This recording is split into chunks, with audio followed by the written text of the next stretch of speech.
Bagaimana jika persatuan Nusantara bukan lahir dari sumpah suci, melainkan dari rencana penaklukan kosmik yang nyaris berhasil? Bagaimana jika nama terbesar dalam sejarah hanyalah topeng bagi kehendak makhluk dari bintang lain? Tidak ada catatan resmi tentang malam ketika langit Jawa terbelah oleh cahaya biru. Para penulis babat hanya menyebutnya sebagai tanda alam, padahal pada malam itulah takdir bumi hampir berpindah tangan. Jauh sebelum Majapahit mencapai puncak kejayaannya, bangsa Bropa telah tiba.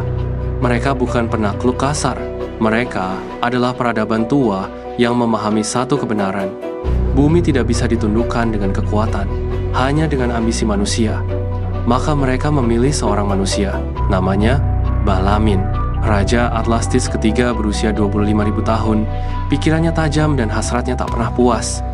Dalam dirinya, bangsa Bropa melihat wadah sempurna. Mereka memberinya temala inti senjata berbasis kesadaran kosmik, mampu memusnahkan 10.000 prajurit dalam satu pancaran tanpa menyentuh tanah. Temala tidak menghancurkan tubuh, ia memadamkan kehendak.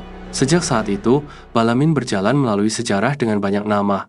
Sebagian mengenalnya sebagai Gadramda, penakluk bayangan yang menumbangkan kerajaan tanpa jejak.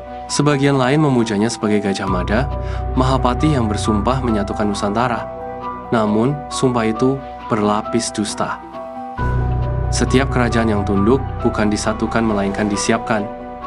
Disiapkan menjadi satu medan kendali, satu kehendak, satu planet. Ketika Temala diaktifkan untuk pertama kalinya, gunung-gunung bergetar tanpa gempa. Para prajurit musuh roboh serentak, mata mereka terbuka, tetapi jiwa mereka telah pergi. Pada saat itulah, jauh di selatan samudra, sebuah kesadaran purba terbangun. Lemuria, peradaban yang telah tenggelam ribuan tahun silam, penjaga keseimbangan bumi yang memilih bermigrasi ke planet lain daripada menguasai. Lemuria telah bersumpah, mereka tidak akan kembali kecuali bila bumi terancam dari luar. Dan ancaman itu kini nyata. Dari garis darah terakhir Lemuria, dipanggillah seorang utusan, Pratungga Wirana.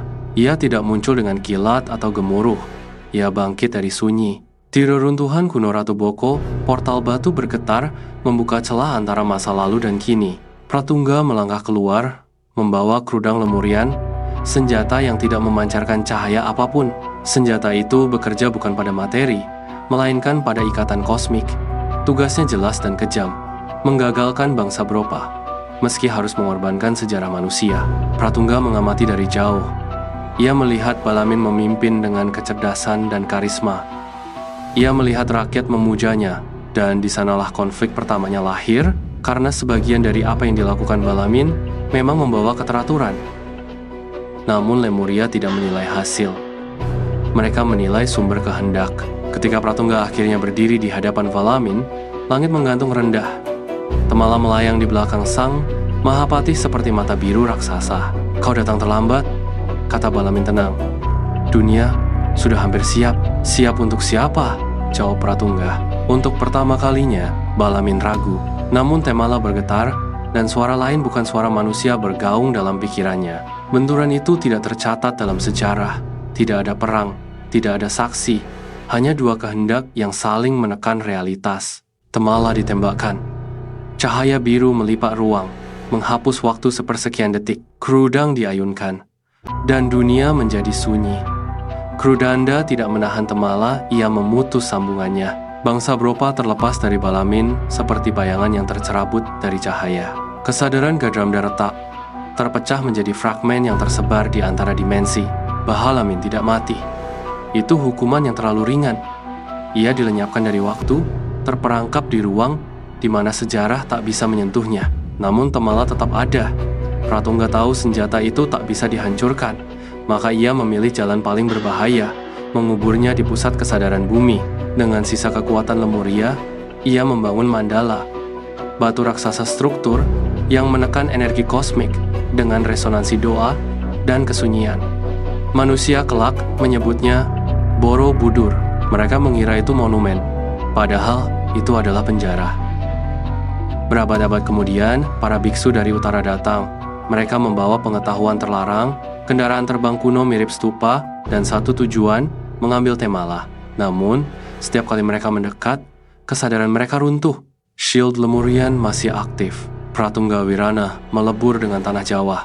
Ia tidak mati. Ia menjadi penjaga yang tidak dikenang, bayangan dalam legenda, bisikan dalam mimpi para pertapa. Namun sebelum lenyap sepenuhnya, ia meninggalkan satu peringatan.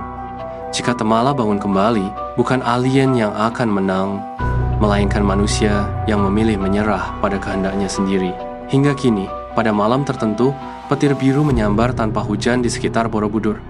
Tidak ada kerusakan, tidak ada suara, dan di sana kita akan merasa cepat lelah.